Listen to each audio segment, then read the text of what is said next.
Hey there, it's Dominique from Cedar Lily Beads, and in this video I'm going to teach you step by step how to make beaded fringe earrings. Let's get into it! Alright, let's get started with what you're going to need. So the first thing you're going to need is beads. I'm only going to be using one color for this tutorial, but you can use as many colors as you'd like. Some thread, some scissors, a needle, and if you'd like you can use these little findings called wire guards. But you don't have to have these. And the first decision you have to make is what kind of thread to use for the tops of your earrings. If you're going to use one continuous thread for the whole earring, I would recommend using a nylon or a cotton thread like this one. I'm going to be using a separate thread for the tops and the fringe of my earring, and so I'm going to be working with this 6-pound fire line for this pair of earrings. So the first thing I'm going to do is cut some thread. So if you're using nylon thread or cotton thread and you're using one thread for your entire earring, you're definitely going to want to have a longer thread to work with. If you are using fire line or some other kind of thread just for the tops of your earrings, you can work with a shorter one. I always try to go longer than I need because I don't want to run out. So once I have my thread cut, I'm putting my needle onto my thread, and you'll see that I have a short end, that ends right there, and a longer end. So I'm going to bring the thread all the way down to the bottom until I have about a 3-inch tail. So I'm just pinching my fingers right where I have a 3-inch tail, and we're ready to get started. So what I like to do is start with 4 beads. So I pick up 4 beads and I bring them all the way down to where I'm pinching. Right here. And then what we're going to do is we're just going to make a loop with these 4 beads. So I'm going to go back up through those 4 beads, always pinching that little 3-inch tail and pulling this all the way through until you have something kind of like this. Then I'm just going to go ahead and fold these so that I have like 2 sets of 2 beads. Like that. From here, I'm just going to reinforce this loop. So I'm going to go back up through the first 2 beads, pull that, so you should have something like this, and then back down the second 2 beads. Just like this. So now we're working on our first row of the earring, which is the width of the earring, and this is called chain stitch. So I'm going to pick up 2 beads, and I'm going to do what I call chasing my thread. So from where I'm working, I'm going to pay attention to where the thread is coming out of.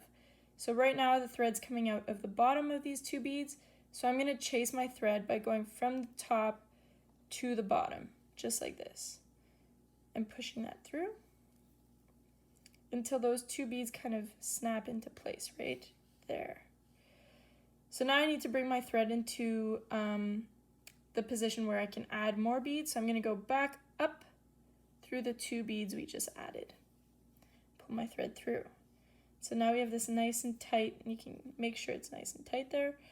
It's nice and tight 3-set chain stitch.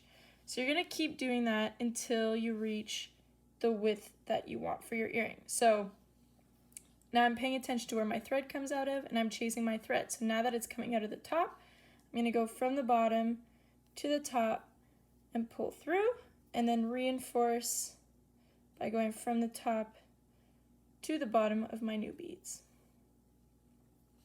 So I'm just going to keep doing that until I get to my desired width.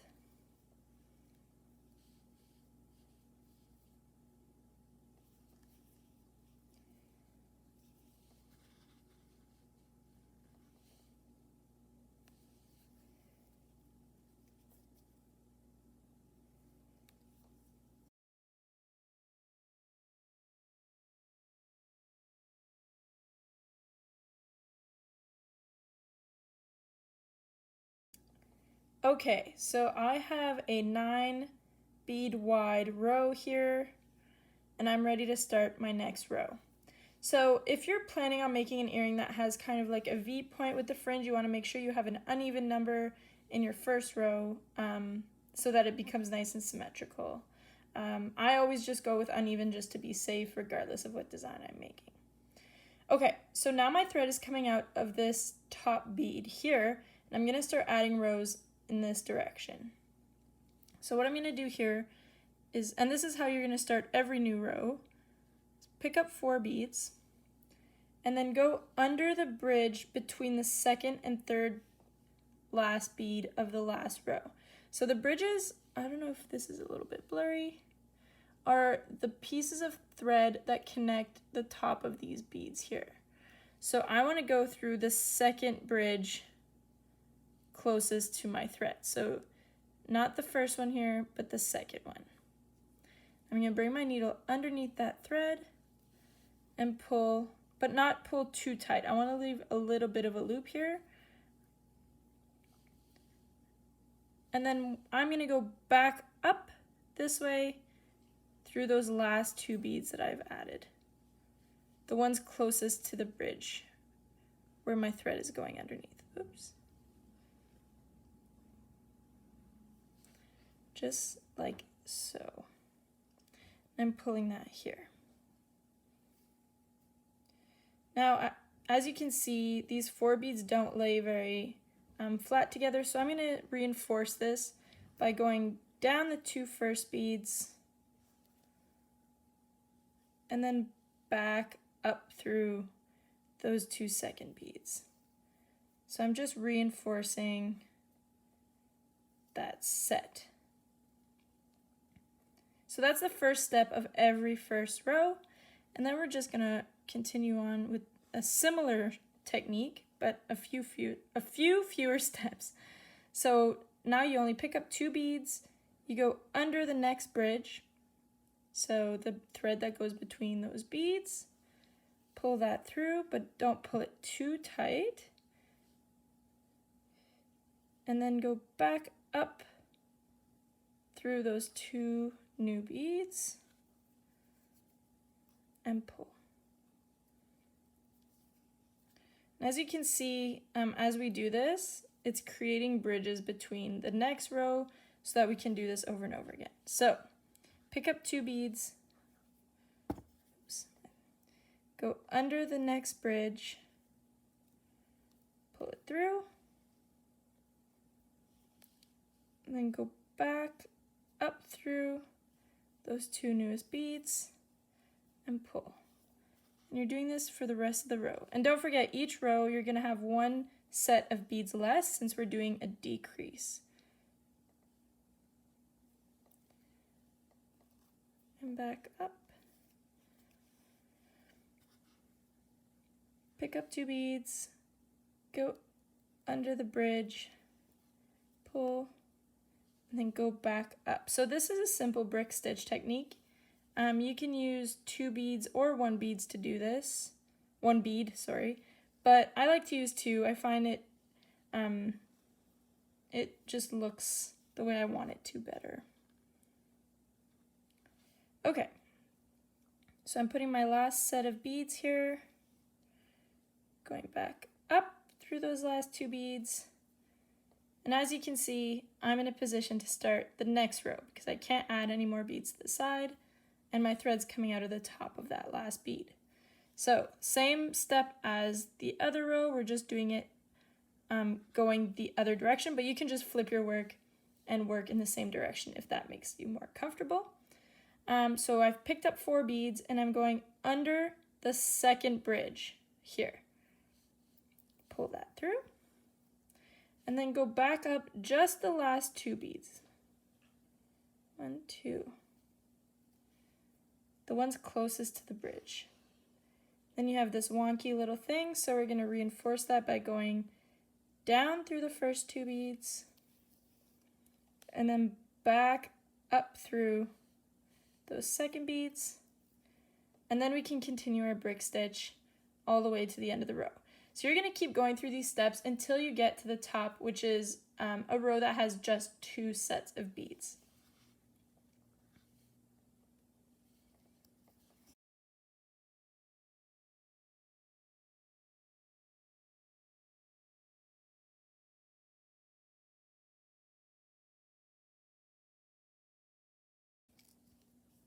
Okay, so now we're in a position where we're going to be doing our last row.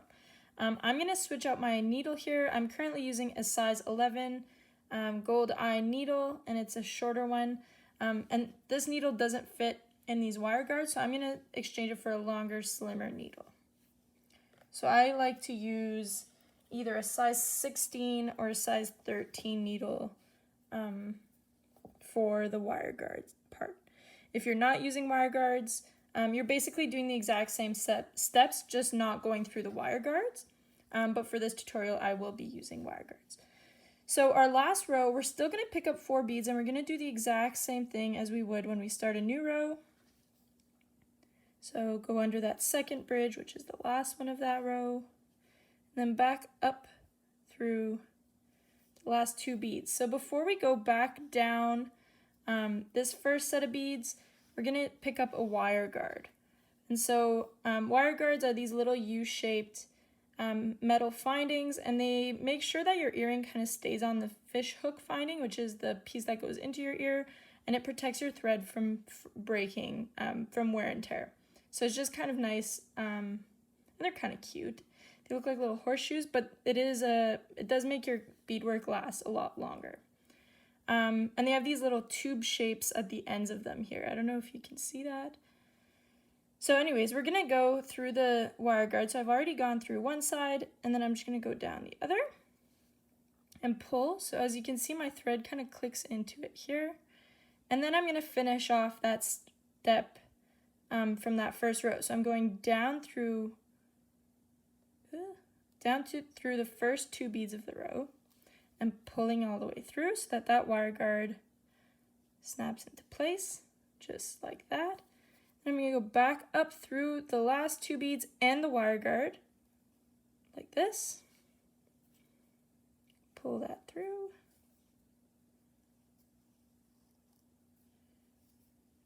Make sure everything's nice and tight. And then again, back down through the wire guard and through those first 2 beads of the row. Just like that. So if you're using cotton thread and you're going to be using the same thread for your fringe, just bring your thread all the way down these 2 sets of beads here, just by going down 2 beads at a time until your thread comes out of this bead here. I'm not going to be doing that, so I'm going to show you how to finish off this thread. So I'm going to go down a couple rows working towards the middle. So I'm coming out of these 2 beads, so I'm going to go down these 2 middle beads on the before last row here. And then I want to find 4 beads that are going to be like my looping beads is what I call them.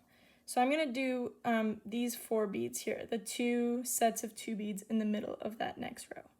So I'm going to go down 1 set of beads like this. And I'm basically just going to loop into these 4 beads over and over again until I'm 100% sure this thread is not coming out. So now I'm coming up through the beads right next to where I'm coming out of. So this hides your thread between your beads. Then back down through those first beads. So as you can see, I'm just kind of making a loop between these 2 sets of beads. Then back up through those 2 beads again. I'm going to pull it nice and tight. So as you can see, my thread kind of hid into those beads, and I'm just going to go ahead and cut this right at the edge as close as I can to the bead.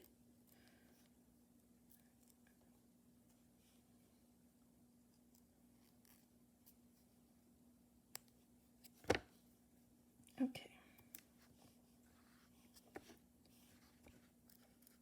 So now we have this. If you don't have this, you have this exact same shape with thread coming out of this bead here. Regardless, we're gonna tuck in this thread now so that we can work on the fringe after. So I'm putting back my 11 needle just because I find it easier to work with. And we're gonna do a similar thing we just did up here, but with this smaller thread. So since it's coming out of this first bead here, I wanna tuck it in nicely. So I'm gonna go up through the beads right next to it. Pulling that nice and tight. And I'm going to go up 1 more row and go through these two beads. And then the two beads I just came out of, plus these two sets of beads right next to it towards the middle, those are going to be my looping beads. So I'm going to go down that second set of beads in my looping square, then back up those first two beads, and back down those second beads there. So I went up through these two beads, up through those two beads, and then looped it around at least twice. I'm going to make sure it's nice and tight, and then cut. So what I like to do when I'm making a pair of earrings is that I like to make both tops first and then do the fringes at the same time on both earrings. But for this tutorial, I'm only going to make one earring. So from this point, we're going to grab our nylon thread. This means that our fringes are going to be nice and flowy. So you want to make sure you have a generous amount of thread because it really is no fun running out. And again, I like to use a longer, slimmer needle when I'm doing fringe so that I can pick up more beads at a time. So I'm just going to thread my needle here. And then to secure in this thread, we're going to do something similar to what we just did to tie off this thread, except we're going to do it on the opposite side, just to not go through these beads too many times because they can break. So since I want to come down and end up here, I'm going to start right here. So this is like the second set of beads on the second row. So I'm going to pull my thread through and leave a decent tail here. And then I'm going to pick my looping beads, always working towards the middle. I never choose outside beads for looping beads because we tend to go through the outside beads quite often. And I feel like it's much more stronger to work with inner beads. So we have this. I'm going to go back up through these two beads here, making sure that my thread is getting tucked in. So I want to give it a nice little tug, and then back down here. Then I'm going to go back up through those first two beads one more time.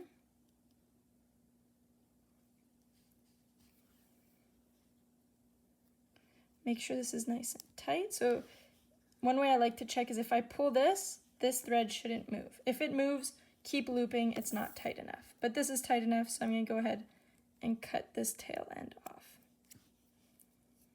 Okay, so now I'm going to bring my thread into that edge row I was just talking about. So since I'm coming out of these two beads, I need to go through these two beads on the edge of that same row, and then the last two beads on the edge, just so that my thread is nice and hidden.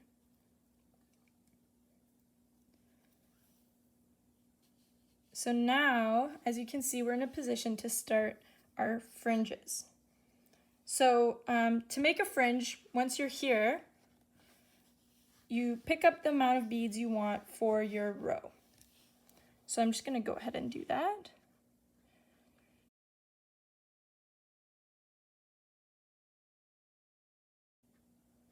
So when you're picking up your fringe beads, you want to make sure that you're picking them up according to your pattern or design. Since I'm doing them all the same color, I'm just counting out my beads, but you do want to make sure that they line up properly. So I have my beads for my first fringe here, and I'm ready to secure this in. So what I'm going to do is I'm going to separate that last bead from the fringe, and then work my needle all the way back up through the fringe. So we have something kind of like this. And then I'm also going to go back up through the two beads from that first ladder stitch or chain stitch row. Pull it. What I like to do here is hold on to that last bead between my nails and pull the fringe so that all the thread is pulled through. And it gives it a nice little tension too. So you can, it's a learning curve, but learning tension is really important. So that's what I do to do my tension. So now I'm coming out of this bead and I want to work on my next fringe. So I'm going to go down the next two set of beads from my first row. So this is a little bit tight because of the amount of times I passed through that bead, but that's okay. Okay, so now I pick up the beads for my second row.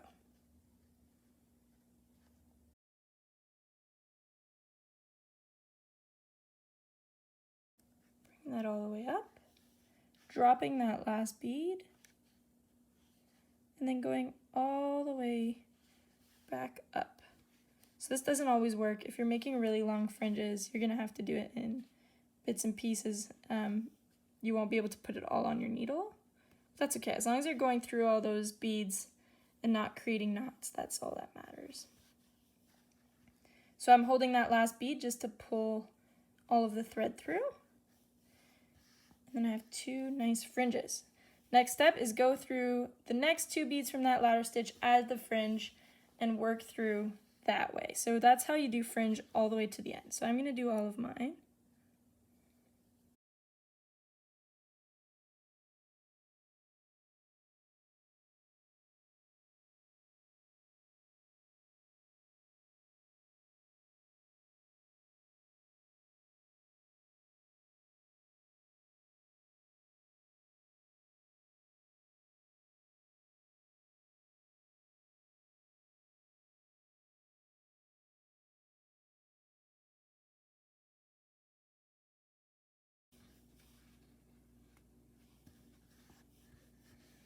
Okay, so now that the fringe are done and my thread is coming out of that last bead from that first row, we're ready to tie this off and finish this row. So we're gonna do the same thing we did to tie off every other thread, but when you're at this step, you wanna make sure you remember where you looped around your tail end, because you don't wanna go through those same beads. So for me, it was the 4 beads, like these 4 beads here, the second row of my brick stitch, and the second and third beads in. So I'm gonna go up 2 rows to do this. So to do this, I'm gonna go through the 2 beads on the edge of that second row.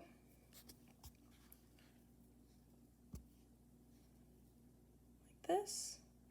And then up another set. Like that.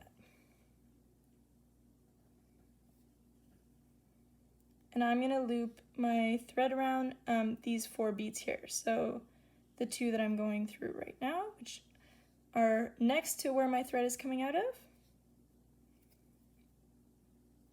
and the 2 right next to it, towards the middle, right there. So I'm gonna loop around a few times. So going up these beads, down into those, back up through here, down, and give it a good tug here, make sure that it's nice and tight. Perfect. So now I'm just going to go ahead and cut this as close to the bead as possible. So I'm just going to roll this around to kind of tuck the thread in. And there you have it, a finished fringe earring. So one thing you can do for your fringe tension is kind of just roll them around here. This will make sure that they're evenly fringy. There you go. At this point, you can just add your fishhook finding to the wire guard, and this earring is ready to wear. So I hope you guys enjoyed that tutorial and that your earring turned out. I'm going to be posting more tutorial videos on this channel in the future, so make sure to keep checking in on that. Also, check me out on Instagram at cedarlily.beads and at cedarlily, and also my website, www.cedarlily.com, where I have a plethora of bead and craft supplies ready to be shipped to you. Thanks, bye, see you next time.